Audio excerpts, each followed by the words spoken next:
Yung kontraktor na binarel, no? Ito po, panoorin natin at nanawagan kay Senator Marcoleta. Magandang araw po, Senator Marcolita, Rodante Marcolita. Ako po si Engineer Angelito Mendoza ng Barangay Manalongon, Santa Catalina, Negros Oriental. Isa po akong maliitang kontraktor Oh. at may dalawang quarry area operator. Humingi po ako ng tulong na maimbestigahan at ma-facilitate inquiry ang pamamaril sa akin noong August 27, 2025 para mahuli po at magkaalaman ang talamak na korupsyon dito sa aming probinsya. Nako. Isa po akong witness sa kasong sinampa ni Kitty Torres sa aming gobernador na si Chaco Sagarbarria. Di ko kilalang gobernador na. Chaco, ano daw?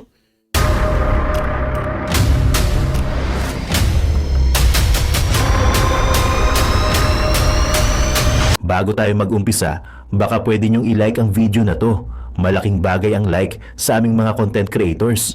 Maraming salamat po.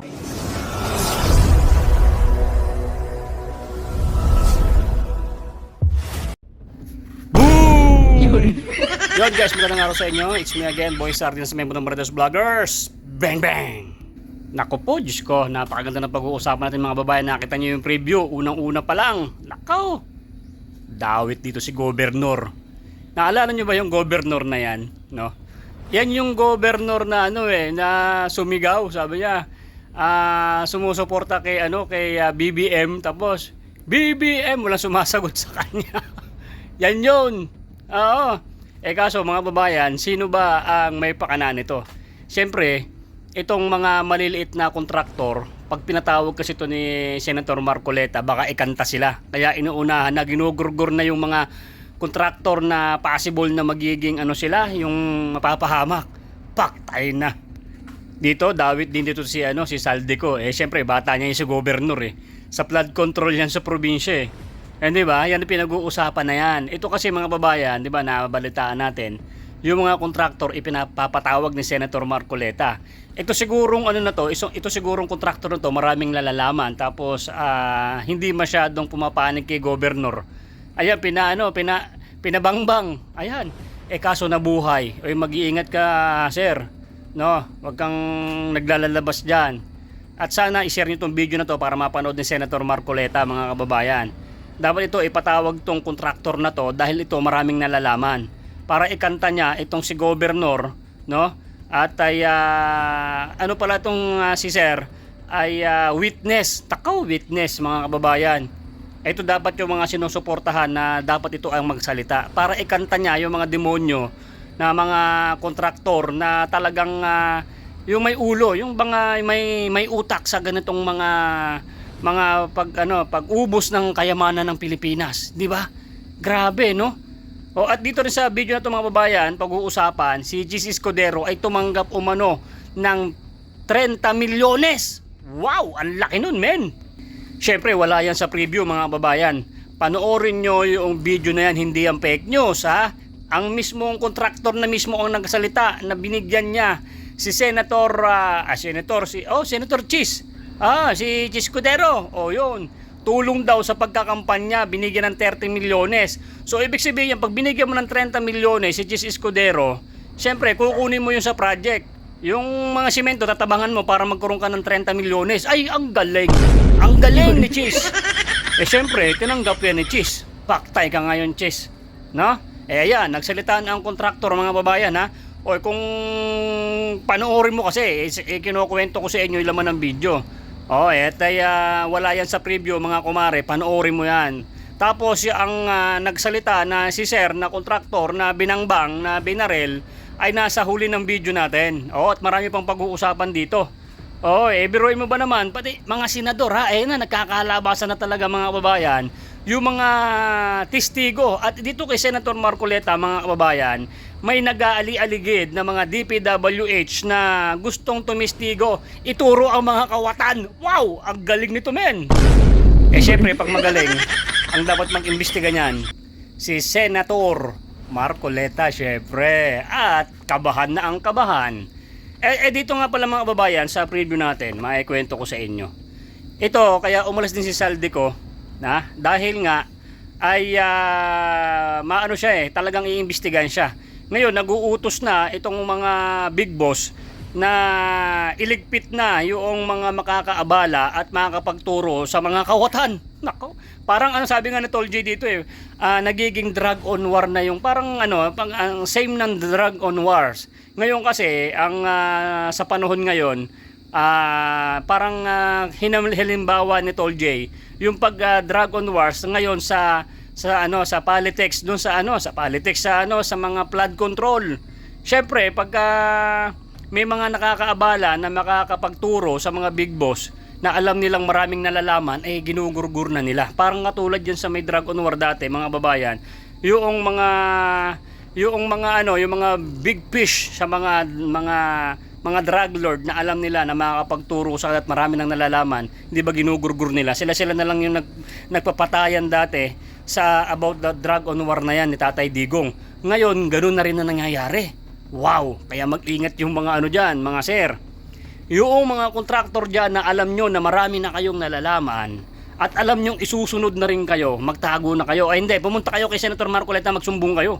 Yun, ganun diskarte. Delikado pala yan, no?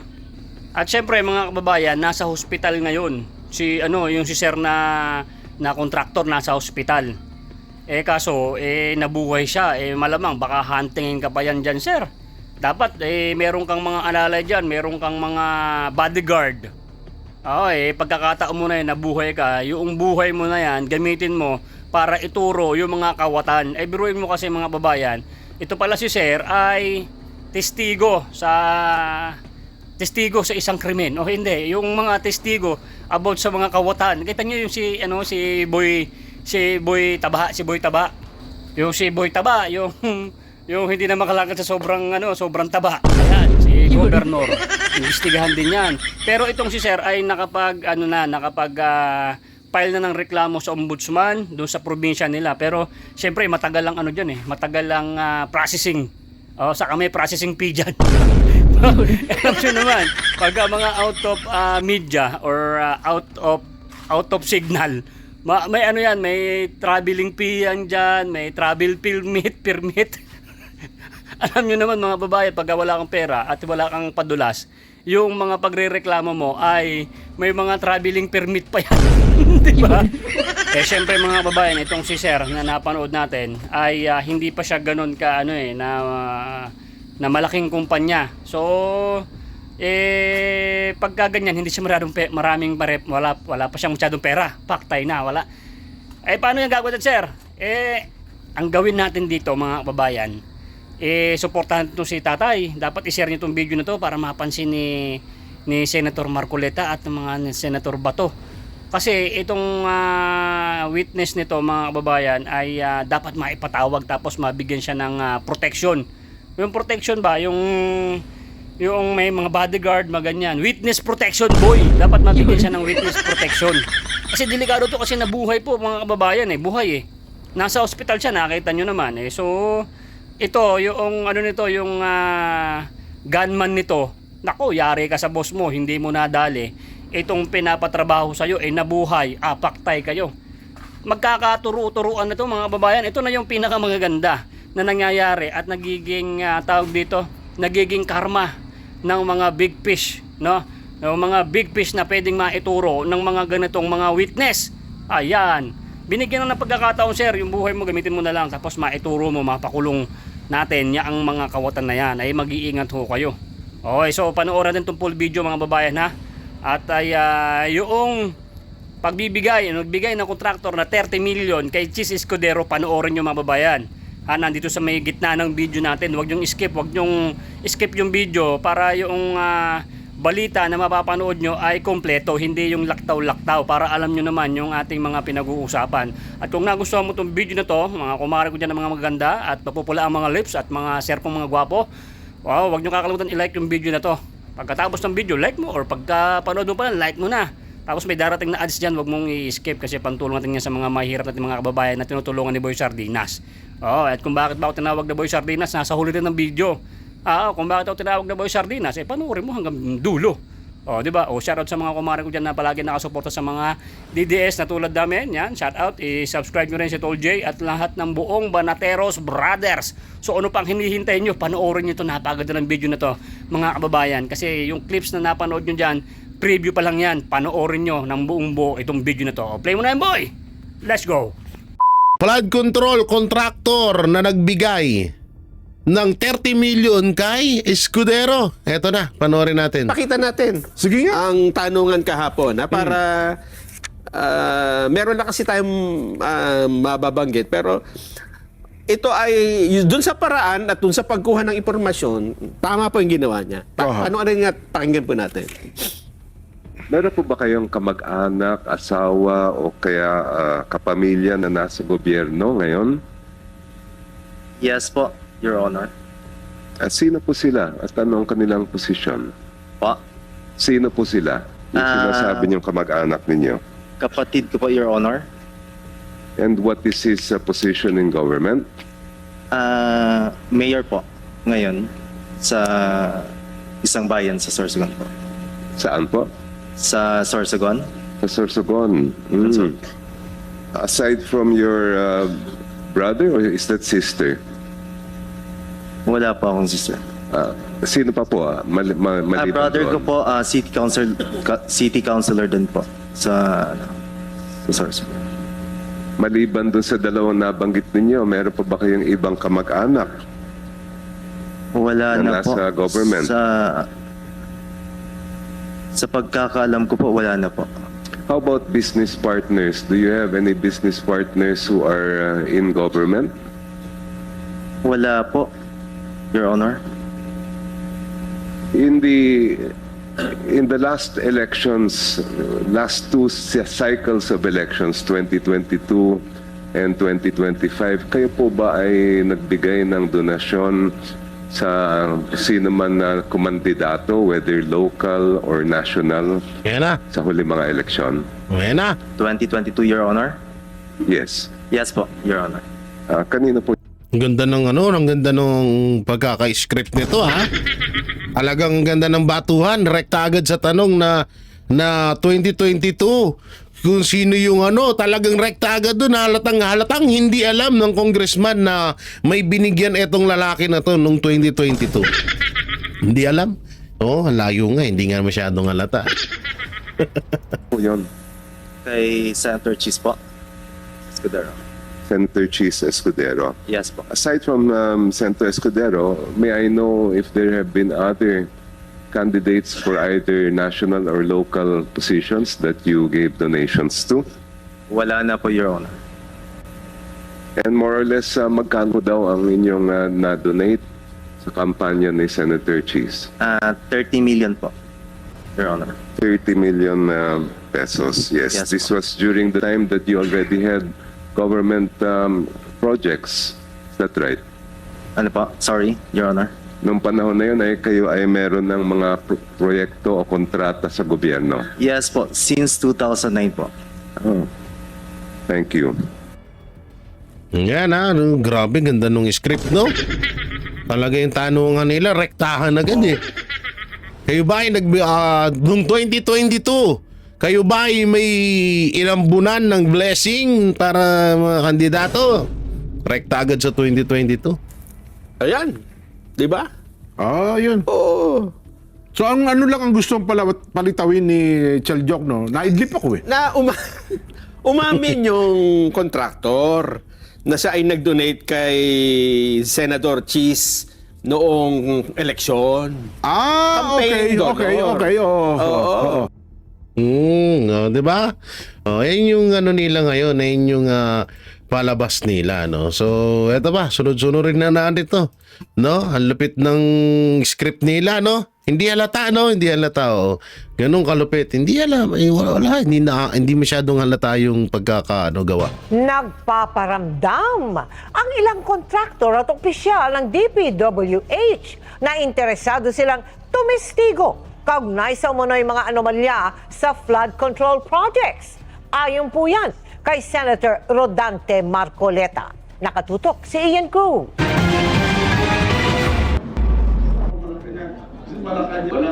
Sa gitna ng mga pagdinig sa mga umano'y anomalya sa flood control projects ng gobyerno na kundi substandard, ghost projects.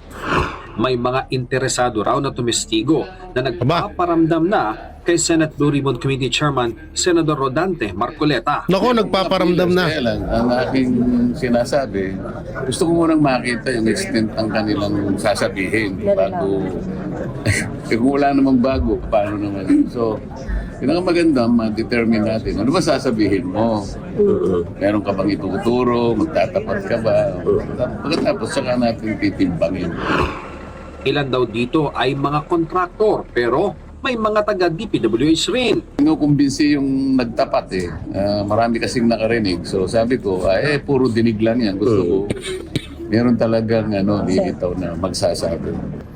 Sabi pa ni Marcoleta, meron din daw personalidad na may kinalaman sa proyekto ang nasa ibang bansa na. Hindi naman ibig sabihin lumabas dahil doon. Merong nandun sa ibang bansa. Malay mo, baka umuwi naman sila. Hindi ko naman sinabi na nagtago o kusang tumakas. Hindi. Kasi sa informasyon na hinahanap na kung present sila, may nagsasabing nasa ibang bansa. Yun lang. Sa Lunes ang susunod na pagdinig ng komite ukol sa mga flood control project. Pero ngayon pa lang, dumidistansya na si Majority Floor Leader Senador Joel Villanueva at iginiit na wala siyang transaksyon kay dating District Engineer ng Bulacan 1st District Engineering Office na si Engineer Henry Alcantara. Pinaplano rin daw niyang magharap ng reklamo laban sa mga nagpapakalat ng mga larawan at video na kasama niya si Alcantara. Sir, wala kayong transaction with Alcantara? Never. Ano ba yung transaction? District engineer siya. Lahat ng senador, lahat ng Yan, Senator Villanueva, alam nyo, yung mga nagpapakalat ng picture nyo, tsaka video, mga kilala ko. Alam ko kung saan nakatira. Alam ko din yung mga full name nila. Check nyo lang po ako, Senator Villanueva, kilala ko po yung mga yan, yung mga tanso vlogger. Yan, sila Ulo, sila Magnus, sino ba, si Missy, si Toit, sino ba doon? Marami. Kasi, hindi pala, mas maganda pala. Kukontakin ko na lang si Senator Villanueva. I-chat ko sa kanya yung mga full name ng mga nagpapakalat ng fake news sa kanya. Yun, maganda to, ha? Oo, sige, Senator, isi-send ko sa iyo full name, address, lahat. secretary na pumunta sa presidente ng Pilipinas, nandun nakakasama siya. So, yun ba is an evidence na sangkot? Bakit si Joel lang yung tinuturo? Bibigyan ko kayong lahat ng picture nilang lahat. Bibigyan ko kayong lahat ng video nilang lahat. So, bakit? Bakit ako? Kasi nagpapagulo sila. Gusto nilang guluhin. Si Senador Bato de la Rosa naman, sinabing lahat ng flood control project sa iba't ibang administrasyon dapat imbestigahan dahil kailangang malaman ng taong bayan kung nagamit ng tama ang buwis nila. Kasunod ito ng pagsabi ng may-ari ng kontraktor ng Alpha and Omega na si Sara Diskaya na pumasok sila sa flood control projects mula noong 2016, panahon ni dating Pangulong Rodrigo Duterte. Pero ng bayan yan eh. Hindi porque during the time of PRRD, i-exempt natin sa investigation. Hindi po pwede yun. Kung gumawa sila ng kulukuhan, kahit na panahon pa ni Pinoy kasi noon pa yan, panahon pa ni Pinoy sila nagkakuha ng mga kontrata sa gobyerno, di ba? Kung meron sila mga ginawang kulukuhan, dapat imbestigahan lahat yan. Para sa GMA Integrated News, Ian Cruz, nakatutok 24 oras. Yan. At eto naman yung balita na yun nga, as usual, sinisisi na naman sa Duterte. Ang purot dulo na naman ng flood control ay ang bagsak nito ay sa mga Duterte na naman. At eto po yung video na yun. Yan yan, play. 2 linggong re-repasuhin ng mga kalihim ng DPWH at Budget Department ang hinihiling na pondo ng DPWH para sa 2026 National Expenditure. Utos siya ng Pangulo dahil may mga naisingit umano sa proposed budget ng DPWH. May report si Von Aquino. Kasunod ng paglutang ng ilang questionableng flood control project, 2 linggong ipinasuspinde ni DPWH Secretary Vince Dizon ang bidding para sa mga proyekto ng DPWH. Layo niyang matiyak na di maanomalya ang mga proyektong popondohan ng lokal na budget. Di kasama ang funded ng foreign institutions. Foreign assisted projects will continue. Kasi yon, kampante tayo na maayos yon dahil nakabantay ang ating mga advisors, ang ating mga foreign funders doon. Yung mga nabid na award na kailangan yon, babantayan natin. At hindi tayo papayag ng ghost, hindi tayo papayag ng substandard.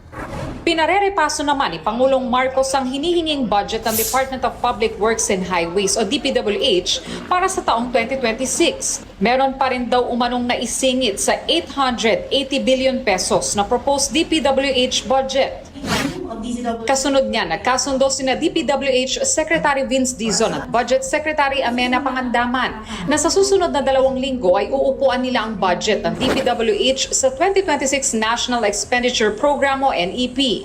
Dun sa 2 linggo, kung merong kailangan baguhin, palitan, tanggalin, isasubmit ng department.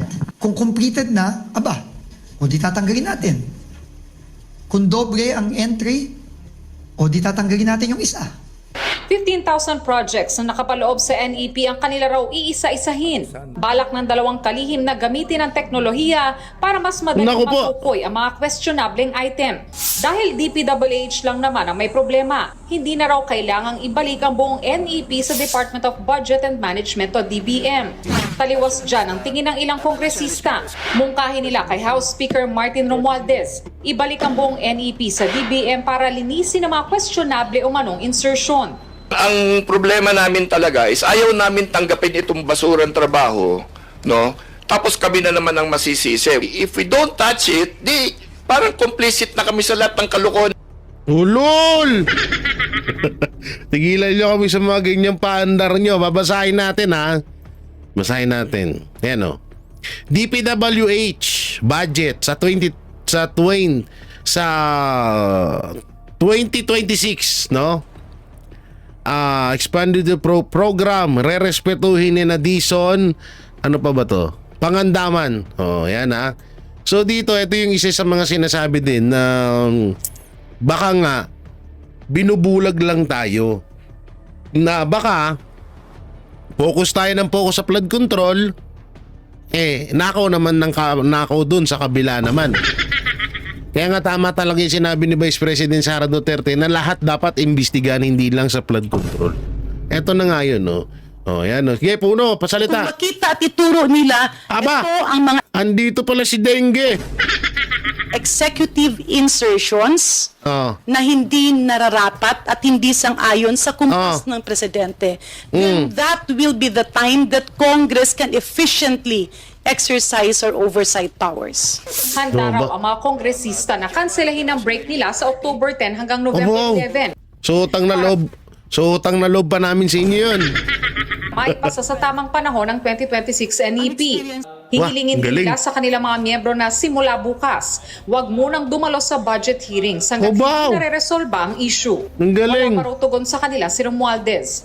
Sa pagsusuri ni Senador Panfilo Lacson, nasa 500 flood control projects na pare-parehong halaga ang nakalista sa NEP. 51 billion pesos ang kabuong halaga ng mga yan, ayon kay Lacson. And we counted from NCR to Region 3 alone, flood control management 1, na sa mga 500 items, yung exact amounts, similar amounts of 75 million each, 100 million each, 120 million each, 150 million each. Red flag po ito eh. Secretary Vince is already investigating ito pong mga doble-doble, pare-parehong pangalan. Von Aquino nagbabalita. Sige lang, maglukuhan lang kayo dyan.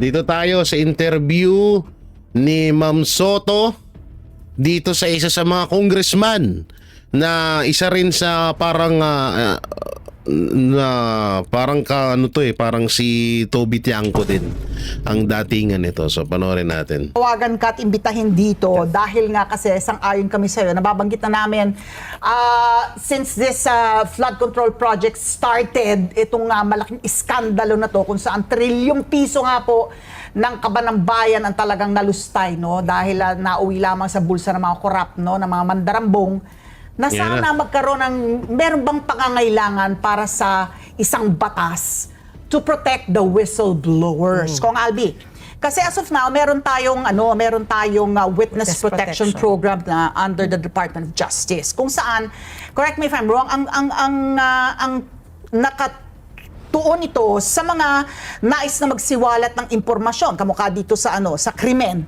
ng missing sabongeros. Crimes, 'di ba? Na kung sila yung least guilty, hindi sila yung most guilty, pwede silang maging state witness. At bibigyan sila ng bagong identity, ng pabahay, yung kanilang pangangailangan tutustusan. So ito, nakita ko po yung inyong Facebook post urging the Department of Justice to come up with a program to protect itong mga, let's say may mga empleyado DPWH, may nalalaman. Tapos malinis sila. Gusto nilang isiwalat yung kanilang nalalaman. Ano po yung konsepto ninyo nitong panukala ninyo? Is it a piece of legislation to institutionalize it? No, actually we do have a law already on whistleblowing. In fact, the reason why sinabi ko to, no, kasi wala naman tayong makikita sa papeles eh. Lahat ng mga dokumento, lahat ng mga documentation, pagdating sa mga DPWH project, sigurado ako spot clean yan. Wala tayong makikitang mali, wala tayong makikitang anomalya unless i-check nyo on the ground. Like, for example, si President mismo ang nakadiskubre ng mga ghost project. But pag titingnan mo lang sa papel, wala tayong mahuhuli dun eh. Kasi kabisado na nila yan eh. Kaya-kaya na nilang ayusin lahat. So the only way is for a witness to come out, insider, pag na-pressure sila, pag pag hindi ka nagsalita, baka makulong ka. So ito yung hinahanap natin, yung least guilty, sabi niya, because that is also part of the program, whistleblowing program, dapat yung least guilty. Kasi kung ikaw pinaka-guilty, hindi man pwedeng absuelto ka. Sabi ni Diskaya, ako gusto ko maging whistleblower. So yun yung and I called SOJ. I called Secretary Remulla and asked him about it. And true enough, may lumapit na daw sa kanya. So hintayin na lang natin yung development regarding this. So sapat na yung kasalukuyang batas. Sapat na. Because yung sa ibang I was looking at the legislation in other jurisdictions. Kasi apart from the fact na protektado sila, meron din silang mga apart from, siguro hindi ko alam kung yung hindi sila maaalis sa trabaho, hindi sila may mga ganung mga kondisyones. Hindi ganun ka-broad yung ating batas, no? But it's good enough. Kasi ang nila dito, ang kapalit nila dito is imprisonment or kung ano pa mangyari sa kanila. Under pain of penalty. So in other words, it's better for them, mas sa tingin ko, mas maigi sa kanila na magsabi na lang sila ng totoo. No? Para at least hindi sila mahatulan ng mas malalim na parusa, mas mabigat na parusa. So sangkot din sila. Sangkot. Let's say dito sa flood control project scandal na to, sangkot din sila pero hindi sila yung most guilty. Yes, kasi hindi naman sila magiging witness kung di nila alam eh. Kung di naman sila part eh. Di ba? So accomplice parang gano'n. Accomplice sila tapos may nalalaman sila. So ito yung mga information na pwede nating kunin. So Kong Albi, ito ba ay bunyag dito yung nangyari kay Engineer Calalo, yung kay Congressman Leandro Leviste? Kasi right now, ang pagkaalam namin, nakakulong pa rin siya. So moving forward, magbe-bail na siya. So ito ba yung magiging poster boy ninyo para po moving forward para sa whistleblower? Kasi siya parang napaamin siya di ba? He had to make it kwento. So ngayon, ano po ang mangyayari sa kanya? Aside from him, I think si Congressman Leviste has offered for him to be made a state witness, Marami pa rin ako naririnig na iba, hindi lang siya. Pero nasa DPWH nasa DPWH. So kung nakikita natin na hindi lang siguro isa o dalawa ang magiging state witness dito dahil sa sobrang laki ng ng anomalya nangyari sa DPWH. Oo. So there are a few more. I've been hearing other names. My only concern and worry is baka wala nang matira sa DPWH. Kasi parang, di ba, there has to be collusion for them to be able to get away with this. Alam niyo, dati pinag-iinitan natin ang customs. Diba? Oo. Customs is supposed to be the most corrupt agency. Yeah. Kasi pati security guard kasama dun sa bayaran. sindikato. Yeah. Diba? Oo. Dito sa DPWH, hindi yata malayo. So, I'm not sure kung may matitira talaga, as you've said. Okay. So Kong Albi, let's go into another phase of what's happening in Congress, no? Yung sa Kongreso ngayon, you are an independent congressman, pero ngayon nagkakaroon na parang what is the morale now in Congress? Because it seems like Kong Puno is also saying now na hindi lang naman yung mga mambabatas ang gumagawa ng insertion. He also referred it also dito po sa National Expenditures Program plan. Tapos ito po yung kay Congressman Richard Gomez na he called out also yung mga media. What is now the morale in Congress? I mean, are you all now looking, kumbaga nagiging paranoid ba kayo sa mga nangyayari dito ngayon? Definitely, no? Bugbog. Bugbog talaga ang Kongreso ngayon, no? Di ba ito yung congressman na-issue kay Ivana Alawi? Tama ba ako? Siya ba yun, no?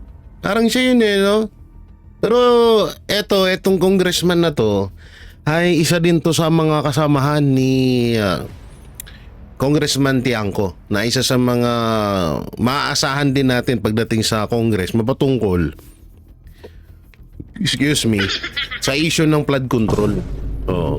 Pero parang kapamilyar kasi siya sa akin, parang nakita ko na siya nagka-issue dati, no? And in fact, I think every time you go somewhere, no, pag sinabi mong congressman ka, talaga magtago ka na dahil lahat ng tao tingin sa'yo, magnanakaw na yun yung sinasabi ng mga ibang kasama namin that hindi naman lahat di ba? Especially like kami, kakapasok lang, no? I have not Tsaka bilyonaryo ka na, hindi mo na kailangan magnakaw. So you have Congressman Liviste, di ba? Who has actually naman just came in and are trying to do something right for the country. But I think we need to change the image because it has been a perception ever since na talagang may kalokohan na nangyayari. And the best way to move forward is really the call of the President to be transparent. Talagang buksan natin. Pakita natin kung ano yung mga ginagawa natin sa Kongreso at kung ano pa yung mga nilalagay natin sa budget. And I think this time, no, if you look at it, online na lahat, every single step being taken with respect to the budget talagang ginagawa nilang public. But bukas so na, far, di ba? Talagang wala. Pag ikaw congressman ngayon, magtago ka na mo. Huwag ka muna So, magsalita. yung talagang ito, sa budget deliberations nga po, Dapat kasi kung kayo din naman dyan sa Congress, alam nyo naman na din siguro kung sino yung mga congressman na nasa likod ng mga kontraktor. Kung total, nakapagsalita na rin naman at yan din naman ang gusto nyong mangyari na magkaroon or ma-resolbahan itong corruption sa flood control, ba tayo nyo pa ilabas ni Congressman Tiangco na kung sino talaga yung mga involved bukod kay Saldico. Yun lang, no? ito na, no, pareho sa mababang kapulungan, yung mga congressman po natin hanggang sa Senado. Sa mababang kapulungan, problema yung small committee kasi pagkatapos daw pumasa sa second reading, nagkakaroon ng breakaway group na nitong 19th Congress, sabi po ni Toby Tiangco, nasa kamay lang po ng 4 na tao yung General Appropriations Bill ng House. Pagdating naman sa Senado, yung Bicameral Conference Committee, nasa kamay na lang ng iilan at dun po nagkaroon ng budget insertion. So, gagawing bukas na sa publiko yan. Pero ito ang tanong ko sa iyo, Kong Albi, kasi ang ating freedom of information, si dating Pangulong Duterte lamang ang nagpasa ng utos noon sa executive branch ng ating pamalaan na magkaroon ng freedom of information. Pero dito sa Congress po, hindi pa yan legislated Wala pa rin tayong batas na tayo po, ang publiko ay may karapatan na malaman po ang lahat tungkol sa atin, in the interest of transparency. So, dyan po sa Kongreso, will you file a bill? Will you support a bill para once and for all magkaroon na po tayo ng Freedom of Information Act? Yeah, aside from filing a bill, no, para palagay ko sa palagay ko tututulan ni Marcos yan. Yung anti-corruption nga 'Diba? Na itinatag nung panahon ni Pangulong Duterte, 'di ba? Winasak lang ni Marcos. 'Di ba? Ano ba 'yun? Nakalimutan ko 'yun para sa mga pananagutin yung mga corrupt, no, ng mga sa ng gobyerno. I-comment nyo na lang dyan sa baba, pero napakaganda rin nung proyektong yun, nung batas na yun, pero binuwag ho ni Marcos Jr. yun. Ano ba yun? Anti-corruption, nakalimutan ko na yun. Pero ang ganda nun, no? Pero at parang parehas din nito itong sinasabi nila. Malamang sa malamang hindi ito mapapatupad. Tulak itong freedom of information. Dapat maging culture, maging practice, maging masanay ang ating mga public at saka ating mga taong bayan na hanapin talaga itong mga information na to, lalo-lalo na pagdating sa budget. Tama. So, I think Magkusa na. In other words, hindi naman kailangan talaga mag-file ng bill kung talagang seryoso ka. Change na yung No, but if it's not made available to you, if it's like, di ba si Ombudsman Samuel Martires, magugulat ka, di ba sinabi niya ang SALN, hindi pwedeng ma-access ng ng citizenry, di ba? He passed it before, yung SALN. Hindi ko alam, pero lahat ng SALN namin is submitted. submitted for public consumption. So I think it depends also on the individual, kasi kahit anong batas ang gawin natin, hahanapan nila ng butas yan eh. Hahanapan nila ng parang sistema para itago yung mga interest nila o kung yung anong mga gusto nilang gawin. So there should be a cultural change, no, a behavioral change. Na mismo mga politiko kusang na mag-submit, magpakita at ipunyag yung mga ginagawa nila dun sa Kongreso. I think you go back to that time when your name is like the most important thing. Diba? Kasi ngayon pag Wholesome ng mindset mo! Wholesome ng mindset ni Kong Albi! I was going to ask Kong Albi, kasi ikwento mo sa amin how it's done, kasi ikaw nga nag-independent ka, kasi nga you felt na talagang kumbaga masyadong minangle yung budget for this year. But how does it go? Ideally, no, may yung mga pass-through rate na sinasabi nila sa mga kongresista, tapos yung mga kongresista na nagiging contractor. You personally, are you aware? Because I think Senator Ping Lacson and Comelec said nga na parang may mga 67 na po na donors ang nakita po nila na nagbigay sa mga tumakbo noong 2022. Ano ba yung kalakalan? Sabihin na natin ngayon, no, moving forward, gusto natin nga maging transparent, maging accountable na, maging maganda ulit ang mga pangalan ng mga kongresista. Pero paano naging madumi? Bakit pangit na ba pangalan ng mga kongresista? Iba din to magtanong tong Net 25 anchor na to, ha? Paano nagkagulo-gulo? Ano po yung mga pasikot-sikot ang ginawa po ng mga kongresista? At least for your part. Well, as we can see, no, at least it's an open secret na halos lahat ng pondo ng buong Pilipinas nilalagay dito sa DPWH. Kasi doon meron silang parang systemic way, no, of I guess milking the government, no. So it starts with appropriation. Kasi lahat to may may parang bawat daan, parang yung customs, 'di ba? O kahit na mga government documentation, bawat lamesa na daanan, may lagay. Kaya diba? Pinagbawal ang drawer, alam mo? Pinagbawal ang drawer kasi magbukas ng drawer, doon nila ilalagay. So in the same manner, this is also similar. No? So it starts with appropriation, meaning yung Congress appropriates the fund, alam na nila kung saan pupunta yun. Yung small committee, rinig ko nga from 4. Yung DPWH ngayon, walang alam eh. Walang alam ang DPWH ngayon, no? Yung Ghost Project ngayon nga lang nila nalaman. Naging isa pa eh. Isa na lang, hindi na from the small committee, naging smaller committee pa. So parang yun na lang magdi-decide kung saan pupunta kung anong projects ang ipapasok sa budget, di ba? So from appropriation, alam na nila yan. So naka-ready na, di ba, yung mga contractor, yung DPWH, kung anong project, kung saan ilalagay, kung ano ang kikitain nila, halos na yan, set in place. So every year, naghihintay lang tong mga contractors at saka mga DPWH kung sino nakaupo. At saka yun lang ang pupuntahan nila at sasabihin nila, dito naman natin ilagay. Diba?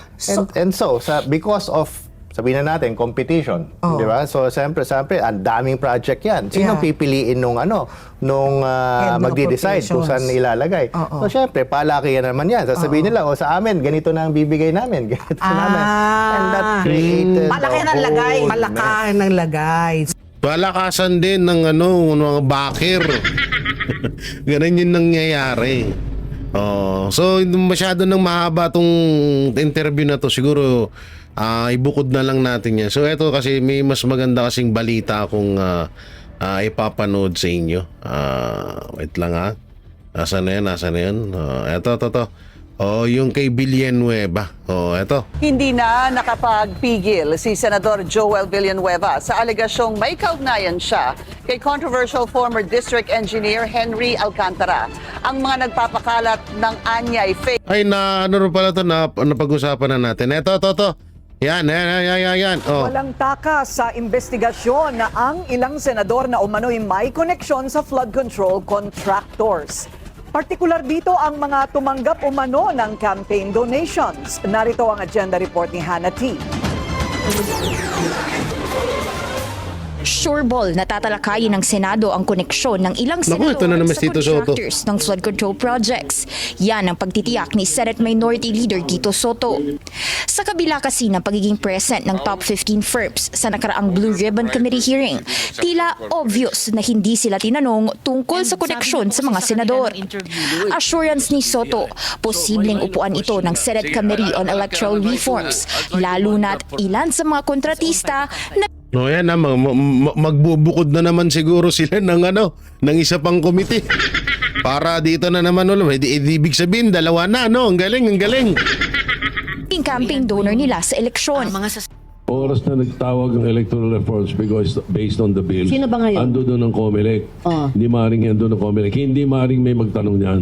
Pangalawa, pag hindi man magkakaroon tayo pagdating ng budget ng COMELEC. Base sa partial list ng PCIJ o Philippine Center for Investigative Journalism, 3 senador ang may koneksyon. So nandito Francis Chis Escudero, Joel Villanueva at Christopher Lawrence Bongo.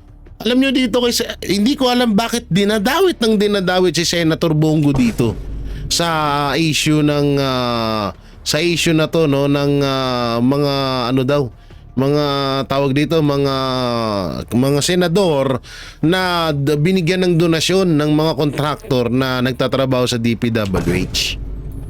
Una, si Senator Bongo, bilyonaryo yan. At si Pangulong Duterte na mismo ang nagsabi niyan. Bakit pa kailangan ng donor ni Senator Bongo para sa kanyang pangangampanya, sa kanyang pagtakbo bilang senador? Maaari si Chis tsaka si Villanueva pwedeng meron talaga. Pero Senator Bongo malabo eh. Bilyonaryo yan bago yan naging tumakbong senador. 'Di ba? Center for Investigative Journalism, 3 senador ang may koneksyon sa mga kontratista. Number 1, si Senate President Chis Escudero na ang top campaign donor noong 2022, si Lawrence Lubiano na may-ari ng Centerways Construction and Development Incorporated. Okay. Sumipot si Lubiano sa pagdinig pero hindi siya natanong tungkol dito. Number 2 naman, si Senator Joel Villanueva. Ang kontratistang New San Jose Builders ni dating Housing Secretary Jerry Acuzar ang isa sa top donors niya noong 2022. Okay, Senator Bongo. Si Senator Bongo naman, anak ng owner ng CLTG Builders, habang kapatid ang may-ari ng Alfrego Builders and Supply. Una na ring tinanggi ng 3 mambabatas ang involvement nila sa contracts ng mga nasabing kumpanya. Si Senator Ping Lacson ang mangunguna sa pagtalakay nito na siyang chairman ng Electoral Reforms Committee. So ibig sabihin, yayariin ng mga bataan ni Marcos Jr. yung mga senador na kumakampi sa mga or parang mukhang kumakampi sa mga Duterte. Kaya pala meron kayong 2 komite mapatungkol sa flood control. Alam na this. Kaya pala hindi kayo nakontento sa Blue Ribbon Committee ni Senator Marcoleta. Tapos ngayon may ano na naman, may panibagong binubuo na naman. Bali tatlong committee na ang mag-uusap mapatungkol sa flood control. Committee ni Senator Marcoleta, committee ni Lacson at committee ni Soto. May kanya-kanya na. Ang galing Hindi masyadong halata Siya rin ang nagpaputok ng porsyentuhan ng mga opisyal sa flood control.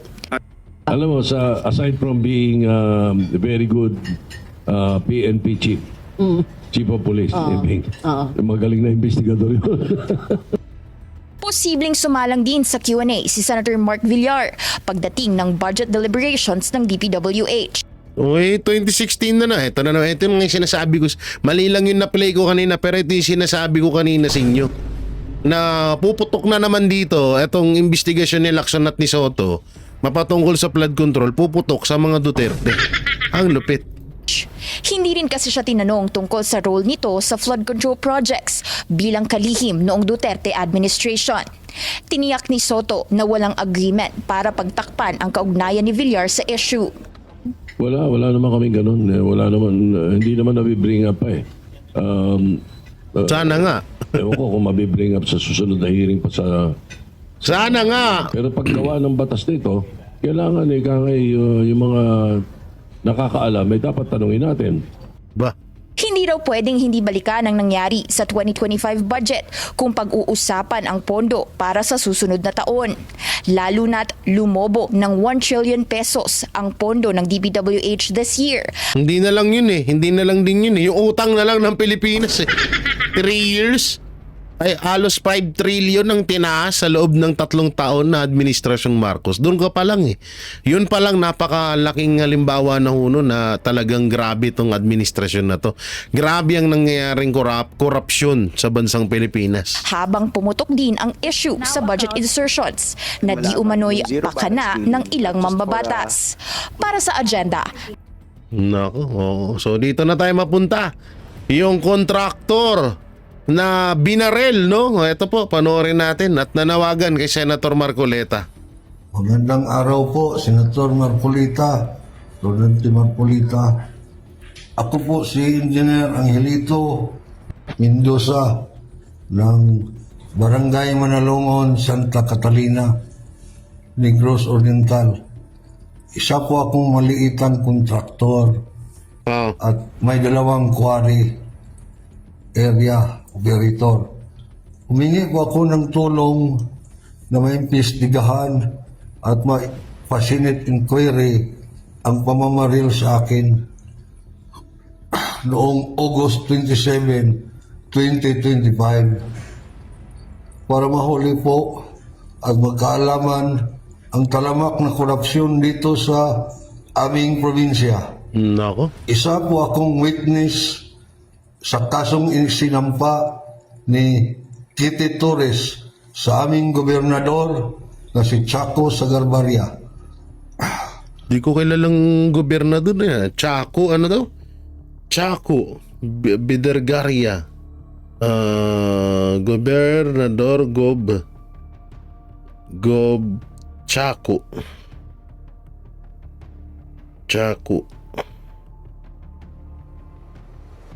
Sagarbarria. Ito. Oo. Yung yung nagreklamo sa Siya pala to, yung nagreklamo sa sa taong bayan. Nung pumunta si Marcos Jr., sinabihan niya yung mga manonood na susuportahan natin ng bagong Pilipinas, tas walang sumagot. Tapos nagreklamo siya, kamingaw man, Eto siya.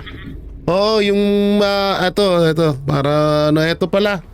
Ay, wala, wag yan may Yung mataba, yan yung matabang kamukha din ni Tambaluslos. So ito daw pala yung etong kontraktor na to, witness laban dito sa gobernador na to. Aba, malupit to malupit na balita ito At mga tauhan niya dahil sa korupsyon, extortion, at operasyon. Mahigit 3 taon na kaming iniipit nila. Bago nangyari ang pamamaril sa akin, nakapile na po ako sa Buti nabuhay pa to, Bureau no? of Investigation sa Manila. At saka sa National Office of the Ombudsman, Visayas. Sana matulungan niyo po ako na mahuli ang salarin at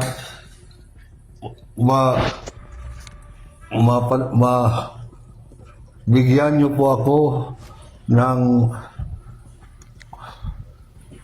solusyon sa aking quarry na ino-override ng isang malaking kontraktor dito na walang ECC at area clearance.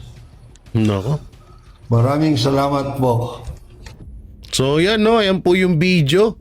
Oo, na kung saan ay nananawagan kay Senator Marcoleta. So yun nga, sana ay ma-share nyo itong video na to at malaman din ni Senator Marcoleta itong video na to. Kasi baka isa din to sa mga paraan. Kasi sa totoo nga lang ho talaga, inuunti-unti marami na ho talagang balita na hindi lang binabalita. Ito masakit, ito yung masaklap dito. Hindi ibinabalita or magbalita man siguro isa, dalawa or isang beses lang. No, hindi po ibinabalita ng ibang mainstream media yung mga kontraktor na pinag-iinitan ngayon. Kaya nga sinabi ko sa inyo, yung nangyayaring issue sa flood control ngayon is parang war on drug noon. Na yung mismong mga drug lord na ang nagpapatumba sa mga pusher para hindi sila ituro. So ngayon nangyayari, etong mga kontraktor itinutumba ng mga malalaki at mga may impluwensyang mga tao na nasa likod sa kanila para hindi sila may turo. So ngayon may isa nang lumabas na isang kontraktor na nangihingi ng tulong dahil nga sa panggigipit na ginagawa ng isang gobernador. At yun na nga mga kababayan, ano na ang masasabi mo? Kung mayroon kayong hinaing at komento patungkol sa balitang ito, please comment down below. Pag-uusapan natin yan sa comment section. At kung nagustuhan nyo ang video, ay huwag kalimutang mag-like at i-share na din para mas marami pang makaalam at umabot ito sa marami sa ating mga kababayan. Maraming salamat po. Mabuti pa ang sardinas may label. Tayo, wala. Nay, ito na yung bayad ko sa isa, ano? O, kunin mo yung isa. Isa muna, iyan, no? Tapos, isa pa, di ba? 4 dapat na sardinas, eh. Yan. 3 na. Pang-4 na sardinas. Okay na.